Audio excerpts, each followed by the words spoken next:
విద్యుత్ కాంట్రాక్టర్ ఉద్యోగి తిరుపతిరావు ఆత్మహత్యకు కూటమి ప్రభుత్వ కక్షా రాజకీయాలే కారణమని వైఎస్ఆర్సీపీ పీఏసీ మెంబర్ వినుకొండ మాజీ ఎమ్మెల్యే బొల్ల బ్రహ్మనాయుడు ఆరోపించారు.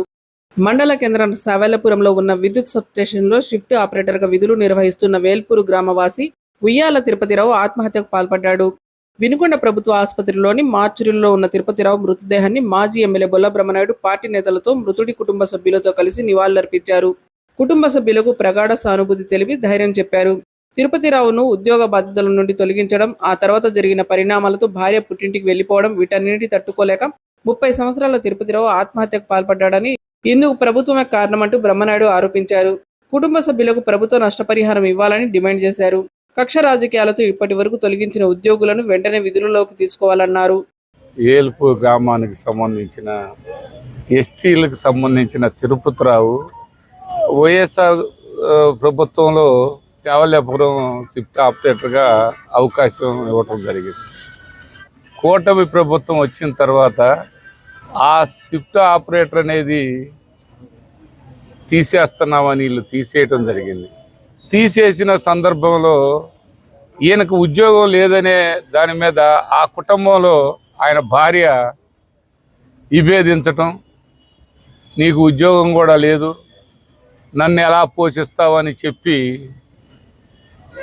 ఆ అమ్మాయి వాళ్ళ అమ్మగారింటికి వెళ్ళటం జరిగింది. ఇది వాడు ఆత్మహత్య చేసుకున్నాడు, ఇది వాస్తవంగా ప్రభుత్వ హత్యగా భావించాల్సిన అవసరం ఉందని కూడా ఈ సందర్భంగా తెలియపరుస్తున్నాను. ఆలోచన చేయటం చాలా బాధాకరమని, దీనికి సమాధానం పూర్తి స్థాయిలో కూటమి ప్రభుత్వం బాధ్యత వహించాలని మరొకసారి తెలియపరుచుకుంటూ,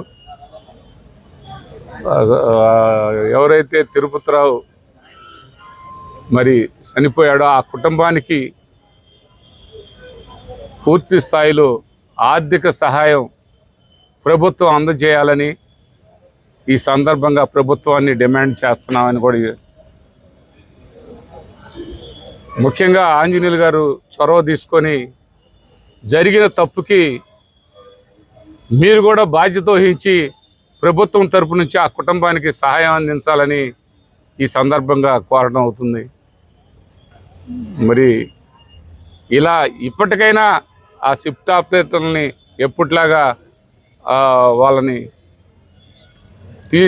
మళ్ళా రిటర్న్ తీసుకోవాల్సిన అవసరం ఉంది, వాళ్ళ ఉద్యోగాలు వాళ్ళకి ఇప్పించాల్సిన బాధ్యత ఉందని ఈ సందర్భంగా తెలియపరుచుకుంటూ సెలవు తీసుకుంటాం.